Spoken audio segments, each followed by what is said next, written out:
Baik, bismillahirrahmanirrahim. Assalamualaikum warahmatullahi wabarakatuh. Perkenalkan, nama saya Faris Nabil Fatah dari mahasiswa PBA semester 2. Di sini akan menjawab beberapa pertanyaan dari mata kuliah PKN. Baik, pertanyaan pertama di sini ada bagaimana Indonesia mengelola geopolitiknya sehingga dapat bermanfaat bagi rakyatnya sendiri. Nah, di sini itu Indonesia mengelola geopolitiknya itu dengan mengedepankan prinsip politik luar negeri yang bebas dan aktif, serta menjalin kerjasama dengan berbagai negara. Nah, melalui diplomasi yang baik, Indonesia berusaha untuk menarik investasi asing, meningkatkan perdagangan dan memperkuat hubungan bilateral dan multilateral. Selain itu juga Indonesia juga memanfaatkan posisi geografisnya sebagai negara kepulauan untuk mengembangkan sektor maritim dan memperkuat pertahanan serta keamanan nasional yang pada gilirannya dapat meningkatkan kesejahteraan rakyat.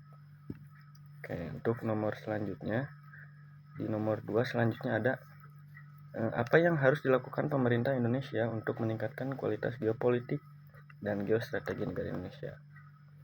Nah, ini mungkin berikut ada beberapa langkahnya yang harus dilakukan. Pertama, meningkatkan infrastruktur untuk mendukung konektivitas antar wilayah. Lalu ada mengembangkan kebijakan luar negeri yang proaktif dan responsif terhadap dinamika global. Selanjutnya ada meningkatkan kerjasama regional dan internasional dalam bidang ekonomi, keamanan, dan lingkungan. Lalu ada juga memperkuat kapasitas diplomasi dan sumber daya manusia di bidang geopolitik dan geostrategi. Terakhir ada mendorong partisipasi masyarakat dalam pengambilan keputusan yang berkaitan dengan kebijakan luar negeri. Oke, untuk nomor selanjutnya, soal selanjutnya, nomor 3. Pengertian geostrategi dan jelaskan hubungannya dengan geopolitik. Oke, di sini saya akan menjelaskan pengertiannya ya. Secara singkat saja mungkin. Geostrategi di sini adalah studi tentang bagaimana faktor geografis itu mempengaruhi strategi politik dan militer suatu negara. Nah, di sisi lain, si geopolitik ini tuh adalah kajian tentang pengaruh geografi terhadap politik internasional dan hubungan antar negara. Nah, hubungan antara si geostrategi dan geopolitik ini terletak pada fakta bahwa geostrategi merupakan bagian dari geopolitik yang lebih luas, di mana strategi yang diambil oleh suatu negara dipengaruhi oleh kondisi geografis dan posisi strategisnya di dunia. Oke, untuk soal selanjutnya, apa sih contoh nyata dari penerapan geostrategi yang telah dilakukan di Indonesia? Oke, mungkin di sini ada salah satu contohnya ya. Salah satu contoh nyata dari penerapan geostrategi di Indonesia itu pembangunan poros maritim dunia.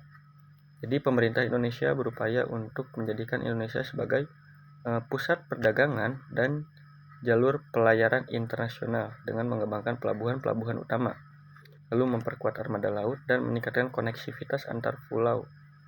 Nah, selain itu juga Indonesia itu aktif dalam menjaga keamanan perairan dan mengatasi masalah pencurian ikan serta perompakan di laut. Untuk soal selanjutnya, nomor 5.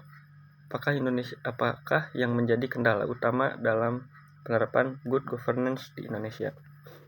Nah, mungkin kalau dari kendala banyak, nih saya akan menjabarkan beberapa saja. Kendala utama dalam penerapan good governance di Indonesia itu banyak ya. Salah satunya ini korupsi yang masih tinggi, lalu kurangnya transparansi dan akuntabilitas dalam pengelolaan pemerintahan, serta rendahnya partisipasi masyarakat dalam proses pengambilan keputusan. Selain itu juga birokrasi yang kompleks dan lambat itu menjadi hambatan dalam mewujudkan pemerintahan yang baik. Seperti itu. Lalu ini untuk soal terakhir, sebutkan contoh beragama yang berlebihan dan sebutkan contoh sikap ekstrim beragama. Lalu di mana posisi orang moderat di antara dua kutub ekstrim? Oke, langsung saja ke jawabannya.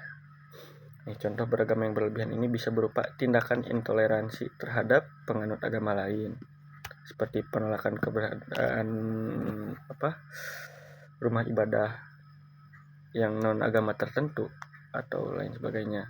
Dan contoh sikap ekstrim beragama juga seperti langsung ada tindakan kekerasan atas nama agama, atau bisa dibilang seperti terorisme atau radikalisasi, dan masih banyak lagi. Mungkin saya segitu saja. Lalu posisi orang moderat berada di tengah antara dua kutub ekstrim itu, mereka menghargai perbedaan dan berusaha menciptakan dialog serta kerukunan antar umat beragama tanpa terjebak dalam fanatisme atau intoleransi. Nah, orang moderat berperan penting dalam membangun masyarakat yang harmonis dan damai. Oke, mungkin cukup sekian dari saya. Assalamualaikum warahmatullahi wabarakatuh.